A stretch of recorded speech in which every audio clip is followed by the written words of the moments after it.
अब हम स्टार्ट करेंगे जीओसी का लेक्चर नंबर 6। इसमें हम मीजोमेरिक इफेक्ट या रेजोनेंस इफेक्ट आपको बताएंगे। दोनों में बहुत माइनर सा डिफरेंस, ठीक है। लेकिन ध्यान रखें ये इतना इंपॉर्टेंट है कि इसके नाम से आपने देखा होगा कई कोचिंग खुल रही है ना। कोटा में जैसे रेजोनेंस सुन लिया होगा आपने नाम, तो हर शहर में रेजोनेंस के नाम से कोचिंग खोल दी जाती। सोचिए कोई महत्व होगा तभी ऐसा किया गया हो, है ना। एल्फा या बीटा गामा कोचिंग क्यों नहीं खोल दी गई, किसी साइंटिस्ट के नाम पे कोचिंग क्यों नहीं खोल दी गई। तो रेजोनेंस बहुत इंपॉर्टेंट है और इसके एप्लीकेशन अगर आप देखेंगे कि इससे कितने न्यूमेरिकल बनती है तो आप सोचते रह जाएंगे कि इतने न्यूमेरिकल एक टॉपिक से बन सकते हैं क्या। तो इसलिए हल्के में मत लेना इस टॉपिक। तो देखिए 06 लेक्चर का नाम, पिछले लेक्चर में हमने आपको पूरा डिटेल में इंडक्टिव इफेक्ट पढ़ाया। तो सबसे पहले इसे समझने के लिए आपको कॉन्जुगेशन समझना होगा क्या है। कॉन्जुगेशन कई प्रकार का होता है, पाई पाई कॉन्जुगेशन, पाई पॉजिटिव कॉन्जुगेशन, पाई नेगेटिव कॉन्जुगेशन, पाई लोन पेयर कॉन्जुगेशन और पाई ऑड इलेक्ट्रॉन कॉन्जुगेशन। इसका मतलब क्या है, देखो जैसे ये लिखा है एग्जाम्पल से सब चीज समझ में आएगी। ये लिखा है तो आप जानते हैं डबल बॉन्ड में होता है सिग्मा और पाई, सिंगल में सिग्मा फिर पाई फिर सिग्मा फिर पाई। तो अगर आपको ऑल्टरनेट पोजीशन पर पाई मिल जाए, ऑल्टरनेट एक एक पोजीशन छोड़कर, तो इनको कहते हैं कॉन्जुगेट पोजीशन। तो आप कहोगे इस स्ट्रक्चर में 3 कॉन्जुगेट पोजीशन है। कॉन्जुगेट मतलब एक पोजीशन छोड़कर, ठीक है। तो आप कहेंगे पाई फिर एक पोजीशन छोड़ दो, फिर तो पाई है नहीं, फिर पाई फिर एक पोजीशन छोड़ दिया आपने फिर पाई। तो ऑल्टरनेट पोजीशन पर पाई आ रहे हैं, इसको बोलते हैं पाई पाई कॉन्जुगेशन। और अगर ऐसा हो जाए कि मान लीजिए आपके पास ये लिखा हुआ है, तो यहां क्या है पाई, मतलब कॉन्जुगेशन के लिए पाई का होना जरूरी है। देखो पाई सबके अंदर कॉमन, पाई मतलब होता है डबल या ट्रिपल बॉन्ड, सिंगल बॉन्ड में तो होता नहीं पाई। तो पाई फिर सिंगल में आ गया सिग्मा फिर पॉजिटिव। तो पाई और पॉजिटिव क्या है, ऑल्टरनेट पोजीशन पर है, लगातार नहीं। तो ऑल्टरनेट पोजीशन को कॉन्जुगेशन बोलते हैं।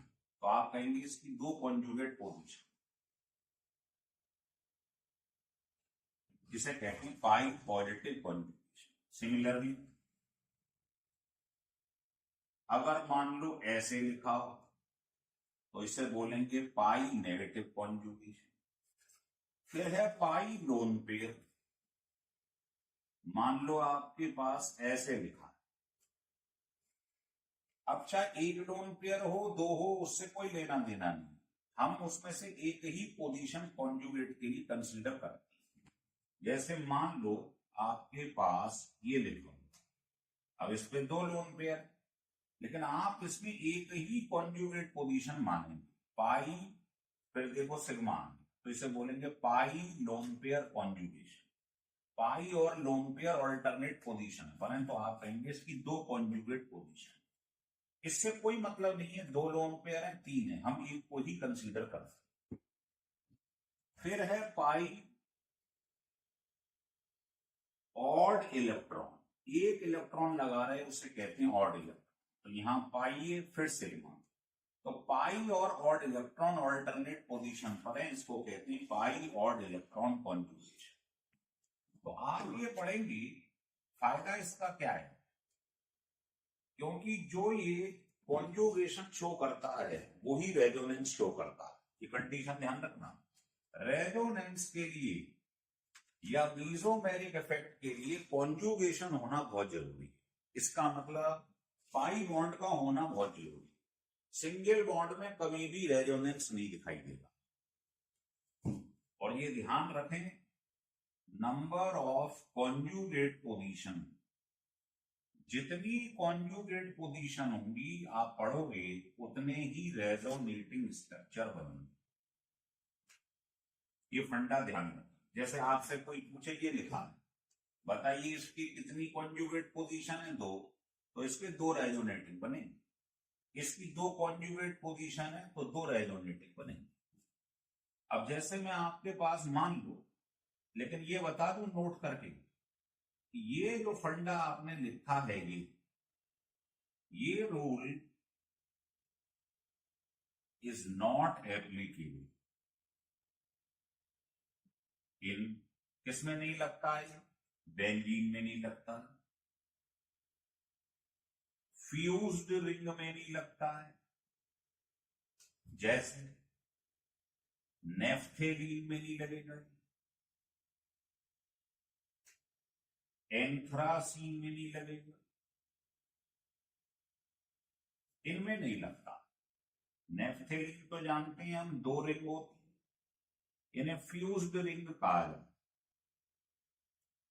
है। एंथ्रासीन में तीन रिंग होती है।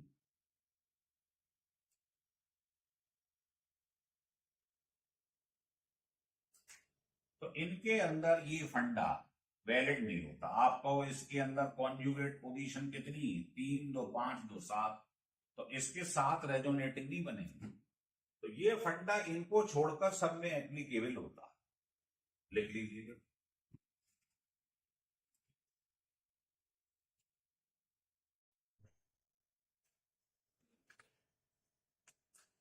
हाँ, तो इसके आगे देखिए, वो कह रहा है if any conjugate position has more than one pi और लोन पेयर, अगर किसी कॉन्जुगेट पोजीशन पर एक से ज्यादा पाई बॉन्ड है या लोन पेयर, तो हम केवल उसमें से एक पाई बॉन्ड या लोन पेयर को ही कॉन्जुगेशन में लेते। जैसे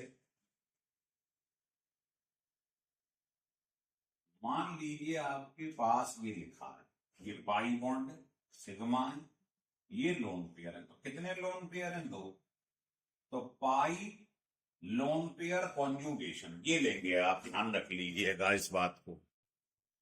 हाँ जी, आपको ये बताया है कि इस पर देखिए एक से ज्यादा लोन पेयर है, पर हम एक ही लोन पेयर को कंसीडर करेंगे, तो हम कहेंगे इसकी कॉन्जुगेट पोजीशन दो है, पाई लोन पेयर कॉन्जुगेशन, इस वाले लोन पेयर से कोई लेना देना नहीं। सिमिलरली देखो, इसमें एक पाई बॉन्ड है और ट्रिपल बॉन्ड में दो पाई बॉन्ड होते हैं, तो पाई फिर सिग्मा फिर पाई, तो हमको ये कॉन्जुगेट पोजीशन लेनी है, पाई पाई कॉन्जुगेशन, इससे कोई मतलब नहीं। तो वो कह रहा है अगर एक से ज्यादा लोन पेयर हो जाए या पाई बॉन्ड हो जाए, तो उसमें से एक को ही कॉन्जुगेशन में मान। ऐसे ही इसमें देख लो, पाई सिग्मा और दो लोन पेयर, पर हमें एक से मतलब, तो कॉन्जुगेट पोजीशन हो गई पाई फिर ऑल्टरनेट पाई फिर ऑल्टरनेट डी, तो इसका तीन रेजोनेटिंग स्ट्रक्चर बन गए। क्यों? क्योंकि इसकी थ्री कॉन्जुगेट पोजीशन, तो जितना कॉन्जुगेट पोजीशन होंगी उतने ही रेजोनेटिंग स्ट्रक्चर बनेंगे। अब ये नोट करके बात समझ लो। देखो ये बेंजीन रिंग है और ऊपर जो लिखा है वो की एटम कहलाता है। तो आप देख रहे हो पाई फिर सिग्मा फिर पाई फिर सिग्मा फिर पाई, तो जो बेंजीन रिंग है इसके अंदर तीन कॉन्जुगेट पोजीशन है, थ्री रेजोनेटिंग स्ट्रक्चर बनेंगे एक बेंजीन रिंग के। और जो ऊपर लिखा रहता है कोई भी ग्रुप, वो की एटम होता है, एक रेजोनेटिंग स्ट्रक्चर उसका मान, तो आप कहेंगे इसके टोटल चार रेजोनेटिंग स्ट्रक्चर बने। ये फंडा ध्यान रखना। जैसे मैं आपसे कहूं ये मेरे पास फिनॉल लिखा है, फिनॉल लिखा है, तो आप कहोगे तीन रेजोनेटिंग तो इसके ही हो गए, तीन कॉन्जुगेट पोजीशन, पाई ऑल्टरनेट पे पाई ऑल्टरनेट पे पाई, और फिर ऑल्टरनेट पे क्या है, लोन पेयर। तो तीन तो हो गए बेंजीन रिंग की रेजोनेटिंग, एक हो गया की एटम का, तो इसके चार रेजोनेटिंग स्ट्रक्चर बने। अगर आप रेजोनेटिंग स्ट्रक्चर का नंबर सीख गए बनाना, तो बहुत सारे उसके एप्लीकेशंस हैं, वो मैं बताता हूं, इसको लिख लो।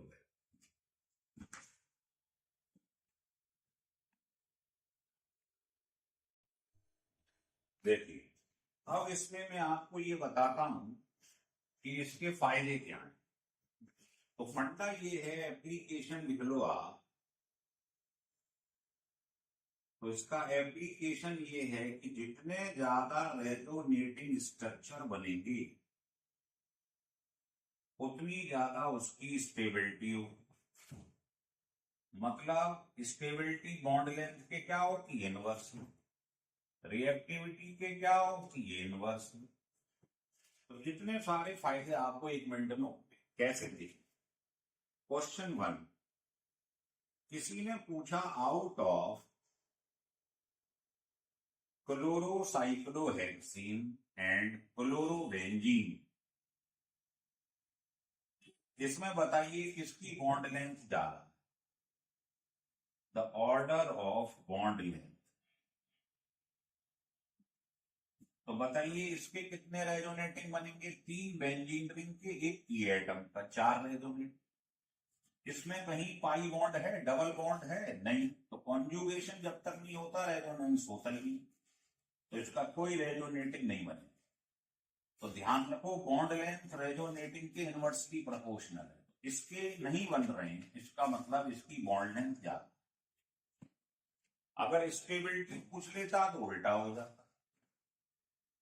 और देखिए इसके ऊपर और भी क्वेश्चन हम बताएंगे आपको। देखिए क्वेश्चन ये है कि हमारे पास ये लिखा हुआ है इस तरीके से,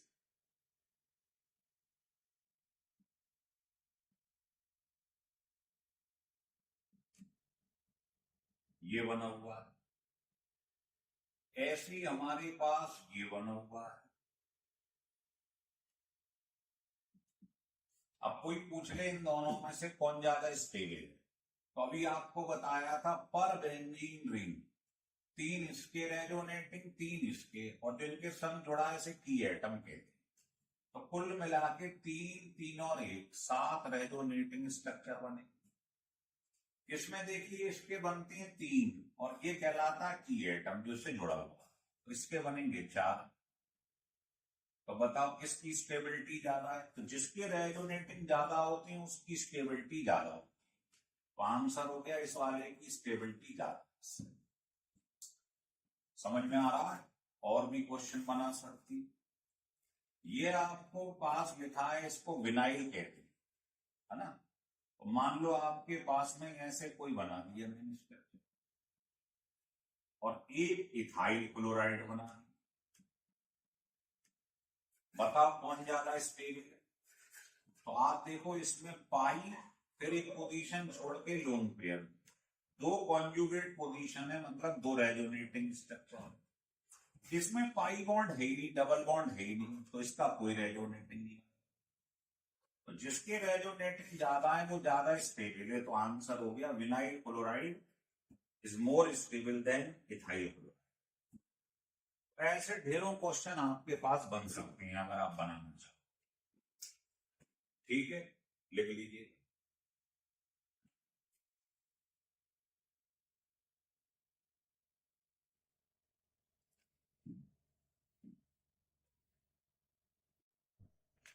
अब आपको मीजोमेरिक इफेक्ट या रेजोनेंस इफेक्ट स्ट्रक्चर कैसे बनाती है ये समझाते हैं, और इन दोनों में डिफरेंस क्या है ये समझाते हैं। देखिए मान लो ये कंपाउंड लिखा है, तो इसमें पाई, फिर ऑल्टरनेट पे पाई, फिर ऑल्टरनेट पे लोन पे, इसका मतलब कॉन्जुगेशन हो रहा है, तो ये रेजोनेंस शो करेगा।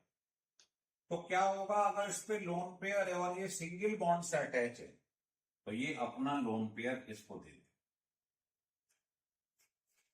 समझे बात। तो ध्यान रखो, अगर लोन पेयर वाली चीज सिंगल बॉन्ड से अटैच है तो ये लोन पेयर क्या करता है, अपना अंदर की साइड में दे देता है। तो ये वाला जो आपको पाई बॉन्ड दिखाई दे रहे हैं, डबल बॉन्ड, ये इस तरीके से शिफ्ट हो जाता है एक ही डायरेक्शन।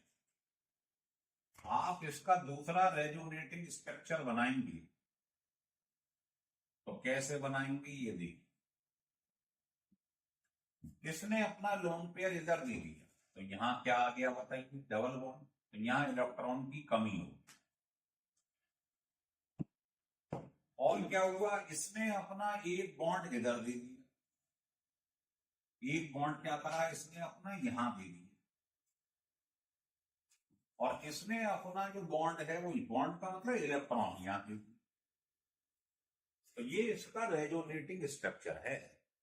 तो अगर इसने अपना लोन पेयर अंदर की साइड में दिया है तो ध्यान रख लो, इफ कोई भी ग्रुप हो कंटेनिंग लोन पेयर, अगर इसमें लोन पेयर है या नेगेटिव चार्ज है, समझ में आ रही है बात, और वो अटैच है किससे, सिंगल बॉन्ड से, ये सिंगल बॉन्ड से अटैच है, तो इसको बोलते हैं it is called plus N effect, positive mesomeric. ठीक है, लिख लीजिएगा। तो इसको कहते हैं प्लस एन इफेक्ट। और अगर ऐसा हो जाए, मान लीजिएगा कि आपके पास ऐसे लिखा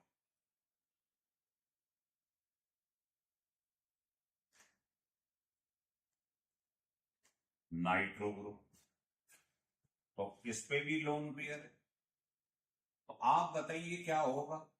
अब इसमें आप देख रहे हो ये लोन पेयर वाली चीज डबल बॉन्ड से जुड़ी हुई, या एन और ओ में ओ ज्यादा इलेक्ट्रोनेगेटिव है, तो ये इस पेयर को अपनी तरफ खींच लेगा। मतलब ये जो है इस तरफ खींचेगा, ये इसको यहां खींचेगा, इसको यहां खींचेगा, तो मतलब इस तरफ चल पड़ेंगे ये सब पाई बॉन्ड, इनका माइग्रेशन होगा। तो आप देखोगे इसका दूसरा जो स्ट्रक्चर बनेगा जिसको हम क्या कहते हैं, रेजोनेटिंग स्ट्रक्चर। तो वो रेजोनेटिंग स्ट्रक्चर ऐसा बनेगा, क्या होगा, ये बॉन्ड इधर आएगा तो यहां इलेक्ट्रॉन्स की कमी हो जाएगी, ये बॉन्ड इधर आ जाएगा और इसने एक बॉन्ड को अपनी तरफ खींच दिया, बॉन्ड मतलब इलेक्ट्रॉन, इनको अपनी तरफ खींचा है, तो यहां नेगेटिव चार्ज है, तो ये इसका रेजोनेटिंग स्ट्रक्चर कहलाता। आ रहा है समझ। तो आप ये देखो इसमें क्या हुआ कि ये जो NO2 ग्रुप था इसने स्फीयर को अपनी तरफ खींचा, तो अगर ये खींचे, इसमें क्या हो रहा था, ये दे रहा था अंदर की साइड में, ये खींच रहा है, तो अगर खींचे तो इसको माइनस एम इफेक्ट है। रेजोनेंस इफेक्ट तो ये है ही। देखो रेजोनेंस में और मीजोमेरिक में इतना सा डिफरेंस है कि अगर मैं आपसे ये कहूं, ये लिखा है मेरे पास, तो इसमें आप देख रहे हो पाई और पाई में कॉन्जुगेशन है, ऑल्टरनेट पोजीशन, लेकिन इसमें कोई ग्रुप है, OH NO2 कोई फंक्शनल ग्रुप है नहीं, तो कॉन्जुगेशन है लेकिन फंक्शनल ग्रुप नहीं, इसमें रेजोनेंस इफेक्ट होगा, मीजोमेरिक इफेक्ट नहीं होगा। मीजोमेरिक के लिए इस कार्बन चेन के संग कोई फंक्शनल ग्रुप का जुड़ा होना जरूरी है, ये ध्यान रखना। तो रेजोनेंस तो सभी में होगा जिसमें कॉन्जुगेशन, लेकिन मीजोमेरिक उसी में होगा जिसमें कार्बन कार्बन कॉन्जुगेशन के संग कोई ग्रुप भी जुड़ा हुआ हो, जैसे ये रहा, ये रहा, तो इनमें मीजोमेरिक भी हो रहा है और रेजोनेंस तो भी कॉन्जुगेशन की वजह से, लेकिन इसमें कोई ग्रुप नहीं है फंक्शनल, इसलिए इसके अंदर कॉन्जुगेशन तो है, तो रेजोनेंस तो होगा मीजोमेरिक में। तो ये छोटा सा डिफरेंस है, समझ लीजिए। ठीक है, तो आपको समझ में आ गया। प्लस एम का मतलब क्या है, प्लस एम का मतलब है जो ग्रुप होगा वो अपना पेयर अंदर की तरफ देगा, और माइनस एम का मतलब है जो भी ग्रुप अटैच है चेन से कार्बन की वो अपनी तरफ खींच लेगा। ठीक है, चलिए अब देखिए मैं आपको प्लस एम के कुछ एग्जाम्पल देता हूं। जैसे ये प्लस एम इफेक्ट है, इसके आपने क्या करे, कुछ एग्जाम्पल लिए।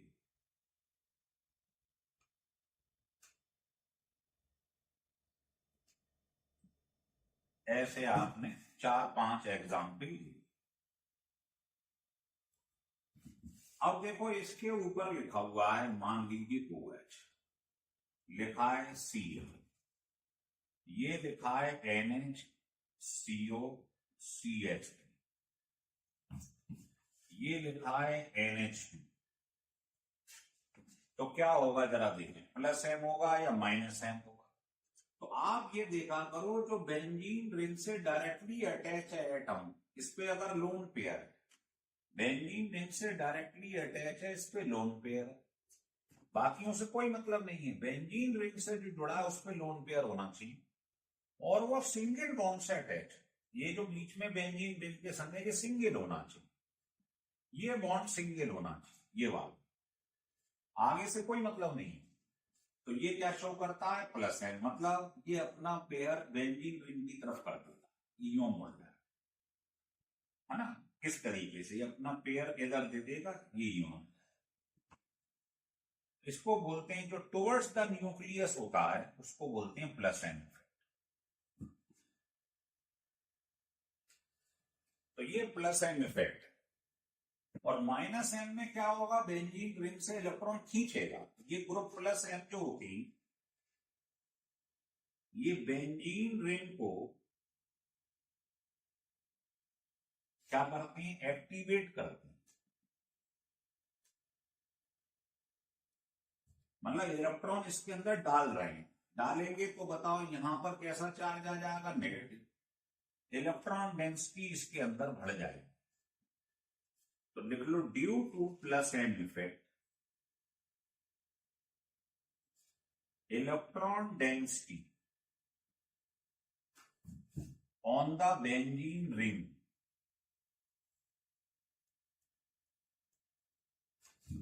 इंक्रीजेस। मतलब जब ये इलेक्ट्रॉन अंदर डालेंगे तो यहां पर क्या होगा, इलेक्ट्रॉन मतलब नेगेटिव चार्ज आ जाएगा। तो अगर आप किसी कोई इलेक्ट्रोफिलिक सब्स्टिट्यूशन कराना चाहें, किसी इलेक्ट्रोफाइल का रिएक्शन कराएं पॉजिटिव का, तो ये तुरंत कर जाएगा। Therefore, electrophilic substitution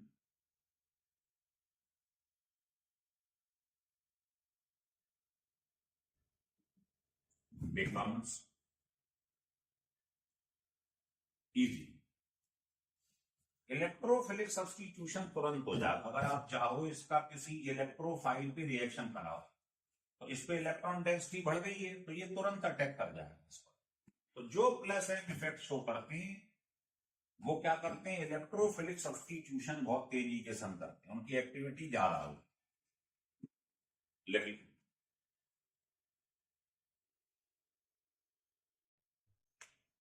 अब आपको जो प्लस एन इफेक्ट सिखाया है, तो प्लस एन इफेक्ट के कुछ मैं रेजोनेटिंग स्ट्रक्चर बना के दिखा रहा हूं। जैसे मान लो ये मैंने ले लिया फिनॉल,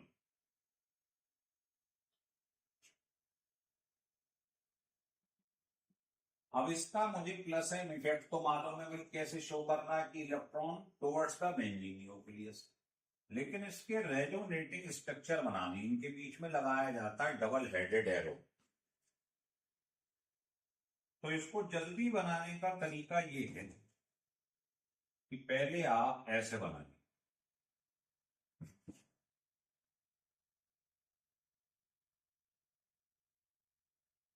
ये बल्कि रहने दो, आप केवल ये बना के रख लो,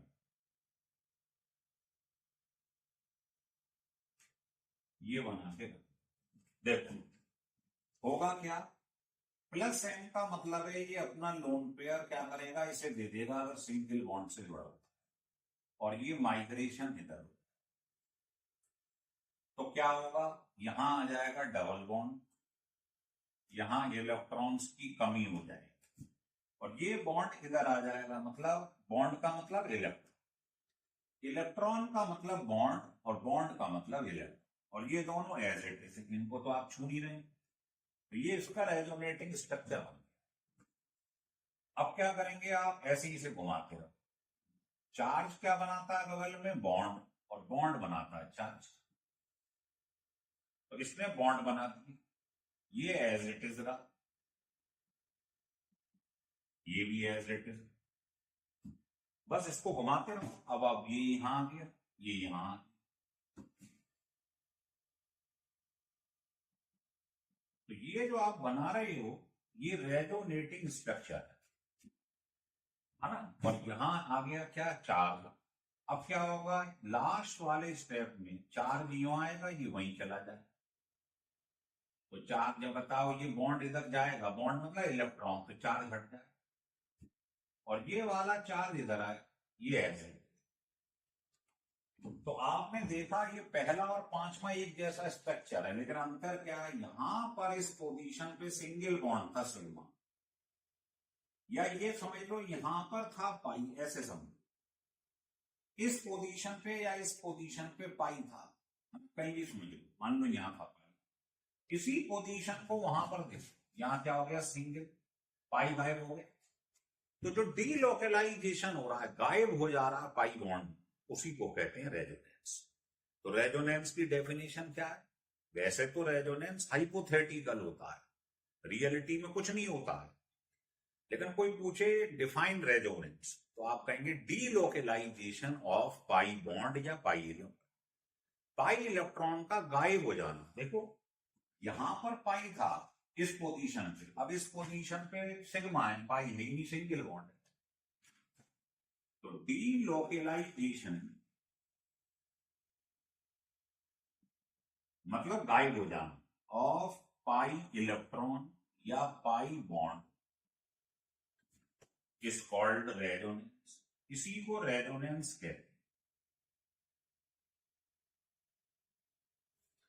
और ध्यान रखना, ये it is not a real existence, ये वास्तविकता में कुछ होता नहीं, ये हाइपोथेटिकल होता। तो बेटा आपने देखा ये इसके स्ट्रक्चर बना दिए, पहला, दूसरा, तीसरा और चौथा, ये तो सेम है। तो किसी ने पूछा इन चारों में से बताओ ऑर्डर ऑफ स्टेबिलिटी, तो नोट करके बात समझ लो। पहला, कि जो नॉन पोलर स्ट्रक्चर होता है वो ज्यादा स्टेबल होता है, किससे, डाईपोलर से, मतलब जिस पर चार्ज होता है उससे ज्यादा स्टेबल होता है जिसके ऊपर चार्ज नहीं होता, क्योंकि चार्ज आने से स्टेबिलिटी कम हो जाती है। और दूसरा पॉइंट ये है कि पॉजिटिव और नेगेटिव के बीच में जितना डिस्टेंस ज्यादा होगा स्टेबिलिटी कम होती है। तो डिस्टेंस और सेपरेशन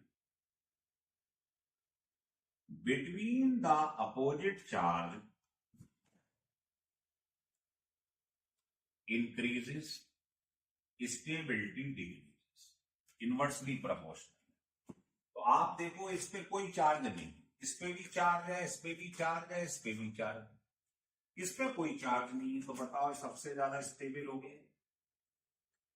इसमें भी बगल बगल में चार्ज है और इस वाले में भी बगल बगल में चार्ज, तो चौथे में और दूसरे में चार्ज सेपरेशन सेम, और दोनों ही पोलर है, पोलर मतलब चार्ज है। आप कहेंगे दूसरा और चौथा की स्टेबिलिटी बराबर, लेकिन तीसरे वाले में चार्ज सेपरेशन बहुत ज्यादा, ये दोनों एक दूसरे से बहुत दूर है पॉजिटिव में, तो वो कह रहा है सेपरेशन बढ़ता जाता है तो स्टेबिलिटी कम होती जाती है, ये लीस्ट स्टेबल।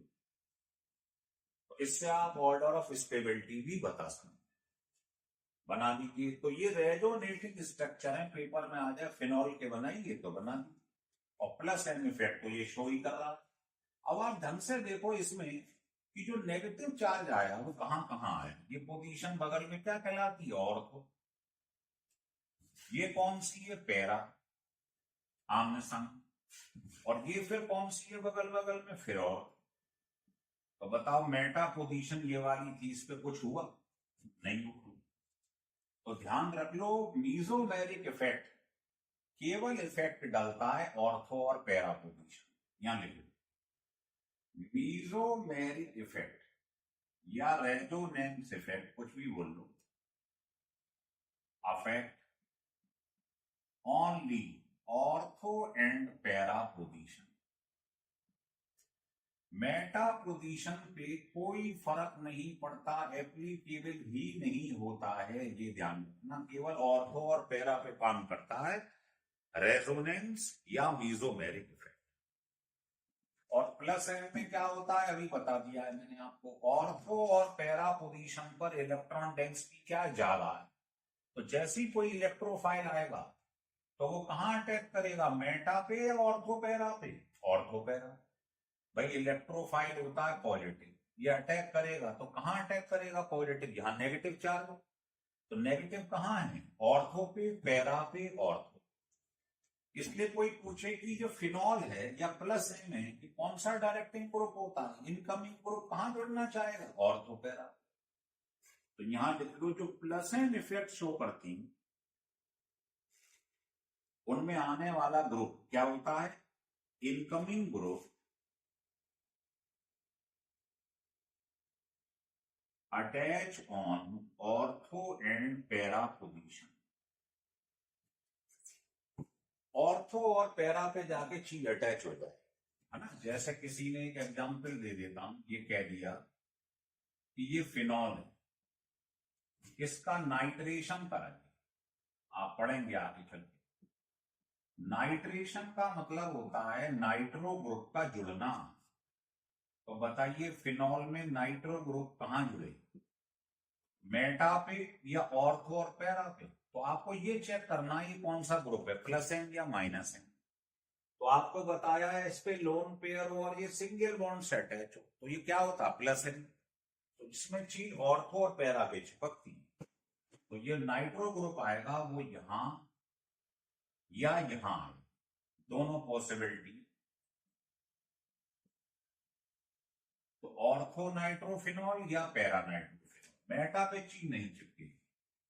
तो जो प्लस एन इफेक्ट शो करती हैं उनमें चीज कहां आ जाती है, ऑर्थो और पैरा।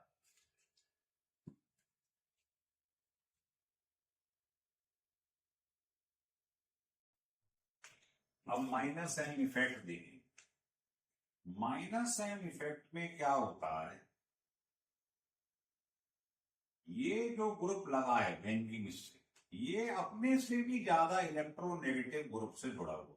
मान लो ये नाइट्रोबेंजीन लिखा हुआ है, तो जो बेंजीन रिंग से ग्रुप अटैच है वो अपने से ज्यादा इलेक्ट्रोनेगेटिव एलिमेंट से जुड़ा हुआ।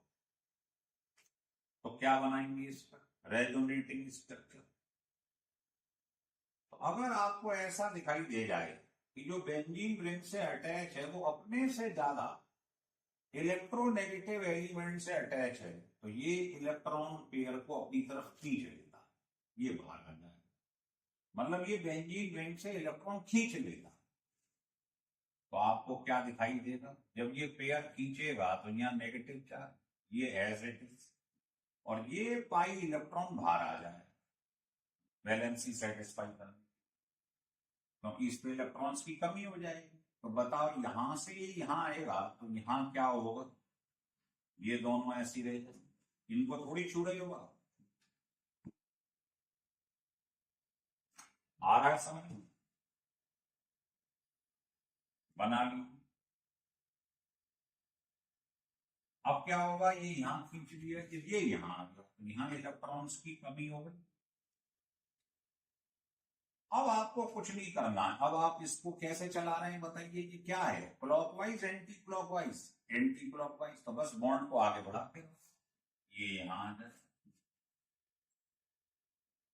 तो अगर बेंजीन रिंग से इलेक्ट्रॉन खींचे जा रहे हैं, इसको माइनस एन इफेक्ट कहते हैं। जब ये यहां आएगा तो यहां इलेक्ट्रॉन्स की कमी हो जाएगी, ये as it is. Resonating structure बनाने में कोई तकलीफ नहीं है, थोड़ी सी प्रैक्टिस करोगे सीख जाओ। ऐसे फिर ये यहां आ जाए, ये एज इट इज,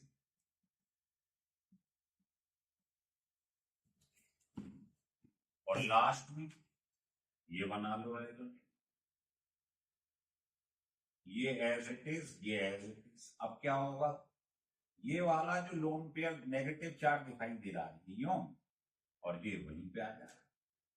तो ये आपके पास वही बन जाएगा जो आप लेके चले, ये ध्यान रखना। पहला और लास्ट वाला सेम होता है, बस अंतर क्या है, यहां पर डबल बॉन्ड था, पाई बॉन्ड, और यहां पर इसी पोजीशन पर देखो तो सिंगल रह गया, पाई गायब हो गया, मतलब डीलोकलाइजेशन हो गया पाई इलेक्ट्रॉन या पाई बॉन्ड का, यही तो रेजोनेंस है। तो ये सब रेजोनेटिंग स्ट्रक्चर। तो इसमें देखो आपके बेंजीन रिंग से इलेक्ट्रॉन खींच रहा है बाहर की तरफ, तो इसे बोलते हैं माइनस एन। तो इसमें ध्यान ये रखना है कि बेंजीन रिंग से जो एटम जुड़ा है, अगर वो अपने से ज्यादा इलेक्ट्रोनेगेटिव एटम से जुड़ा हुआ है तो माइनस एन। समझ में आ रहा बात को? और इसमें क्या था जो पहले पढ़ा था, इसमें यह था कि आपसे जो बेंजीन रिंग से जुड़ा हुआ था डायरेक्ट, वो अपने से कम इलेक्ट्रोनेगेटिव से जुड़ा हुआ है ना, ये चलिए। तो ये माइनस एन के स्ट्रक्चर बन गए, मतलब नाइट्रोबेंजीन के रेजोनेटिंग स्ट्रक्चर बना। अब इस पे बहुत सारे क्वेश्चन बन जाते हैं, जैसे ये लिखो, मान लीजिए पेपर में ये पूछा गया कि ये फिनॉल है,